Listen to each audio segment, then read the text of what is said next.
Hana mến chào cô bác, anh chị và các bạn. Nếu cô bác, anh chị và các bạn đang tìm một công thức mới để làm bánh với bột mì, sao cho bánh có lớp vỏ bên ngoài giòn, bên trong mềm ngon, nhân thì đậm đà, không cần phải có lò nướng, chỉ cần có những nguyên liệu đơn giản, dễ tìm và rẻ tiền, thêm một ít thời gian là cô bác, anh chị và các bạn đã có một món bánh ngon cho gia đình của mình. Nếu thích, xin mời vào bếp làm cùng với Hana nhé. Tiên, để chuẩn bị phân bột, mình sẽ cho vào son 85ml nước, 1/4 muỗng cà phê muối, đậy nắp lại và nấu sôi. Khi nước sôi thì tắt bếp.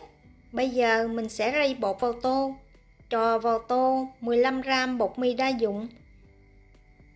Sau đó cho từ từ phần nước sôi này vào, vừa cho vừa khuấy. Mình đừng cho vào một lần, kẻo bột bị đóng cục lại. Nhiệt độ cao sẽ làm cho hồ quá tinh bột ngay lập tức. Điều này giúp cho vỏ bánh sau khi chiên xong sẽ có độ mềm và dẻo, giữ được độ ẩm lâu hơn, không bị khô cứng giống như cách trộn nước lạnh thông thường. Để bột nghỉ 5 phút cho bột nguội bớt. Sau đó thêm vào 80ml nước ấm khoảng 35 độ C, 1 muỗng cà phê đường cát,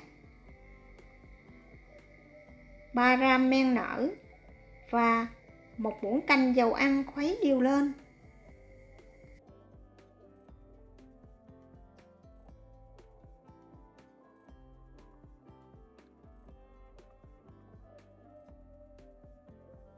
Và rây vào tô 200g bột mì đa dụng.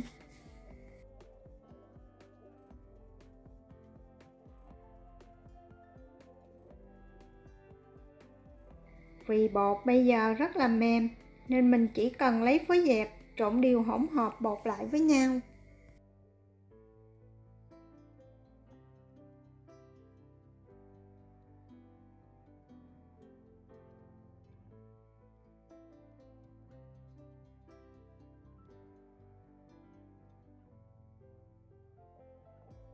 Sau đó dùng tay nhồi cho bột thành một khối. Thời gian nhồi chỉ khoảng 30 giây.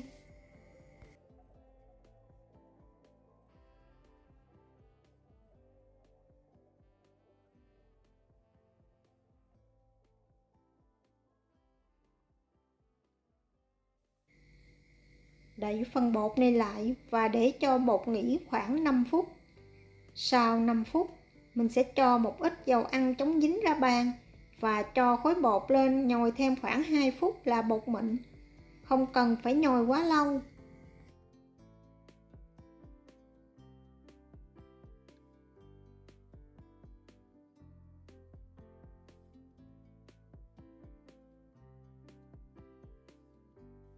Và đây là khối bột của Hana sau khi nhồi khoảng 2 phút.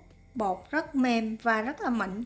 Tùy theo độ hút nước của bột, nếu khô, cô bác, anh chị và các bạn có thể cho thêm một xíu nước nữa. Thoa một ít dầu ăn chống dính vào tô và áo đều mặt bột. Sau đó mình sẽ đậy bột này lại để nơi ấm cho tới khi bột nở gấp đôi.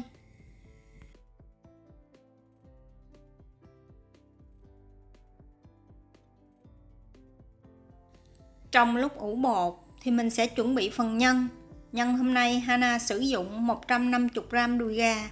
Đùi gà cô bác, anh chị và các bạn đừng xay, ăn không ngon. Mình sẽ bằm cho nhỏ nhưng mà không nhỏ quá hoặc không to quá. 5 tay nắm đông cô ngâm mềm, cắt bỏ phần chân nắm, sau đó mình sẽ cắt nhỏ.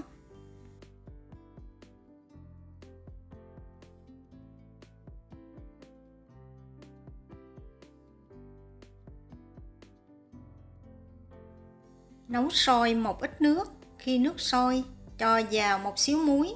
Sau đó cho 30g hạt bắp ngọt,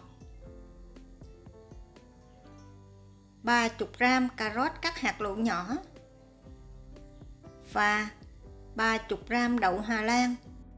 Mình sẽ chần với nước sôi khoảng 3 phút.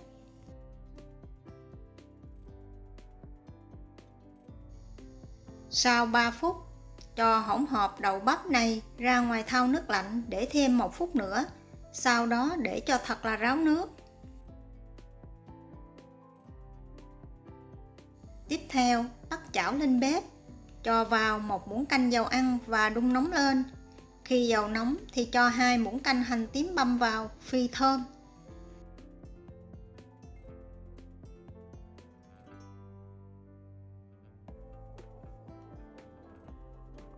Hành vàng và thơm thì mình cho hết phần thịt gà vào, đảo đều lên.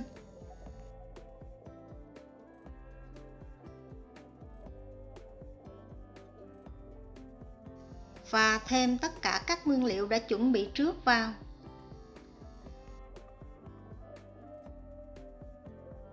Nguyên liệu nêm vào gồm có 1 muỗng cà phê bột nêm, 1 muỗng cà phê đường cát và 1 muỗng cà phê dầu hào. Thêm 1 muỗng cà phê tiêu đập dập giúp cho phần nhân được thơm ngon hơn. Thịt gà này mình không xào lâu, chỉ cần đảo đều lên và xào thêm khoảng 2 phút nữa là được. Cô bác anh chị và các bạn xào lâu, thịt gà dễ bị khô, ăn không được ngon.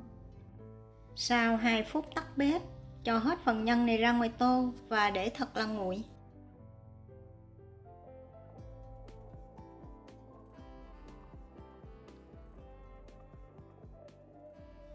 Bột bây giờ đã nở gấp đôi, tùy theo thời tiết nơi cô bác anh chị và các bạn ở mà canh thời gian ủ bột. Với thời tiết khoảng 29-30 độ C, Hana để khoảng 45 phút là bột đã nở. Sau khi bột nở, mình sẽ vo tròn bột lại, sau đó lăn dài và chia làm 8 phần bằng nhau.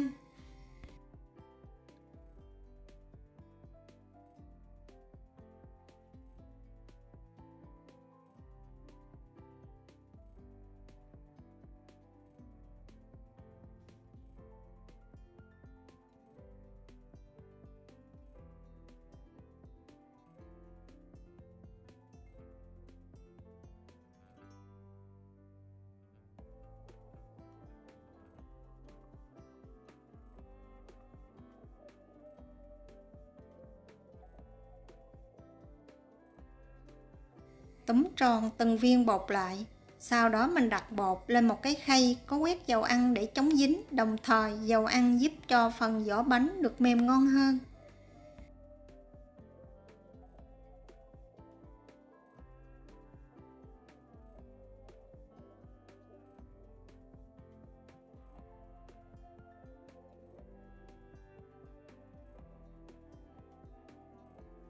Và đậy lại để cho bột nghỉ thêm 10 phút nữa. Nhân bây giờ đã nguội hoàn toàn. Để cho nhân được thơm ngon hơn và giúp cho phần nhân không bị chảy nước, Hana thêm vào 2 muỗng canh bột chiên xù, 2 muỗng canh hành phi và 30 gram phô mai. Nếu cô bác anh chị và các bạn không thích, mình có thể bỏ qua phần phô mai này. Trộn đều lên.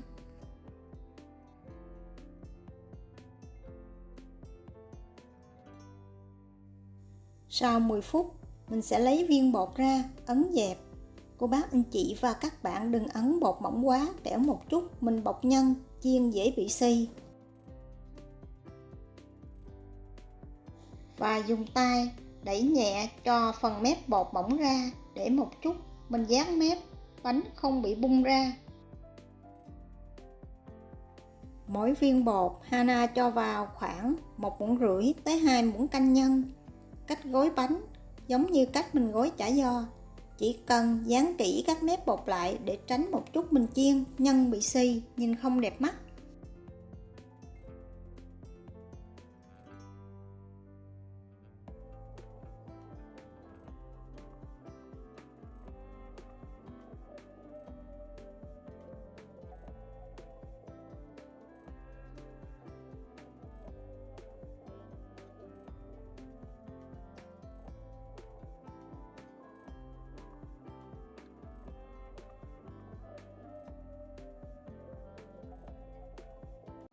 Mình cũng nhớ bọc kín bột lại để tránh bột bị khô. Bây giờ mình sẽ đi đun nóng phần dầu ăn. Dầu cho vào chảo chỉ cần ngập khoảng 1/2 cái bánh là được. Đun nóng dầu cho tới khi dầu sôi. Nhiệt độ dầu thích hợp là khoảng 160 độ C. Lần lượt xếp bánh vào.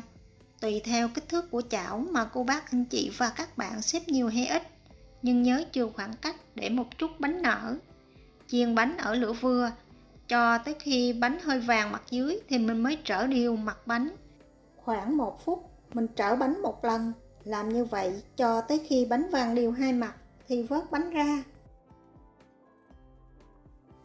Đây là thành phẩm bánh của Hana vừa chiên xong, màu vàng rất là bắt mắt, bánh nhìn rất là giòn xốp, không phải là giòn cứng. Bánh này ăn nóng hay là nguội cũng rất là ngon. Cô bác anh chị và các bạn cũng có thể làm với số lượng nhiều, ăn không hết, mình gói kín lại cho vào tủ đông. Khi nào muốn ăn bánh nhưng mà ngại làm, chỉ cần lấy bánh ra ngoài, xả đông, sau đó cho vào nồi chiên không dầu 180 độ khoảng 5 phút là có bánh giòn ngon như mới, không cần phải tốn thời gian. Cảm ơn cô bác, anh chị và các bạn đã xem.